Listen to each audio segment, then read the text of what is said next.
Discutindo aí a segunda lei de Ohm. A segunda lei de Ohm, ela estabelece uma relação entre a forma como um condutor é fabricado, construído e a sua resistência. Nós pensarmos num condutor, então ele vai ser construído de que modo? Ele é um fio, então ele vai ter um comprimento. Então olha bem, o condutor nosso aí, ele vai ter que ter um comprimento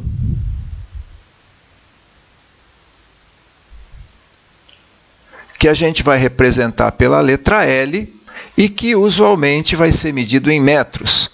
E ele também vai ter o que a gente chama de área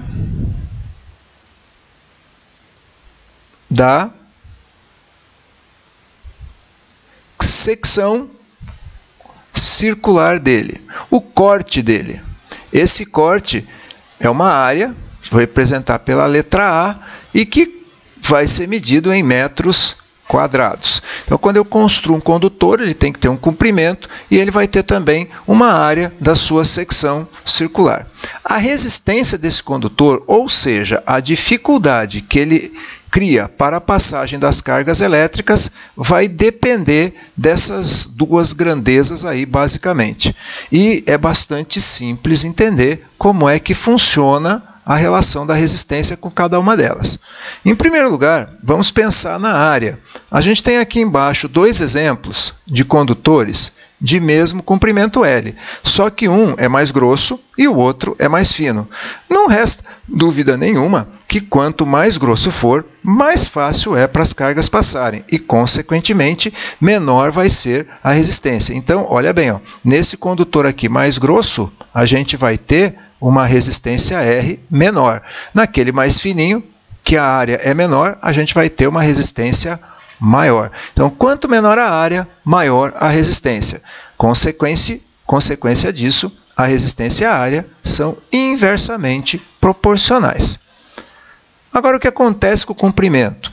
Vê que aqui a gente tem dois condutores com a mesma área, mas com comprimentos diferentes. Como a gente está falando na dificuldade para as cargas atravessarem o condutor, é lógico que nesse caso aqui as cargas têm um caminho muito mais longo para percorrer e a dificuldade vai ser maior. Então, quanto maior é o comprimento, maior vai ser a resistência. Quanto menor é o comprimento, menor vai ser a resistência. A gente vê aqui, então, que no caso do comprimento, ele é diretamente proporcional à resistência elétrica.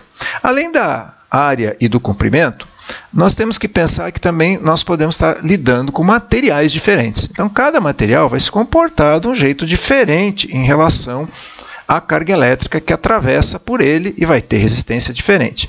Para isso, foi criada uma grandeza, que é essa aqui, ó, representada pela letra grega. Essa letra grega aqui, ó, chama ρ, e representa uma coisa que nós chamamos de resistividade do nosso condutor. Essa resistividade é diretamente proporcional à resistência elétrica. Tá, então, a fórmula da segunda lei de Ohm, a fórmula que representa a relação entre R, L, A e o ρ. Tá? Vamos fazer um exercício desse conteúdo aí para ver como é que isso aparece no vestibular.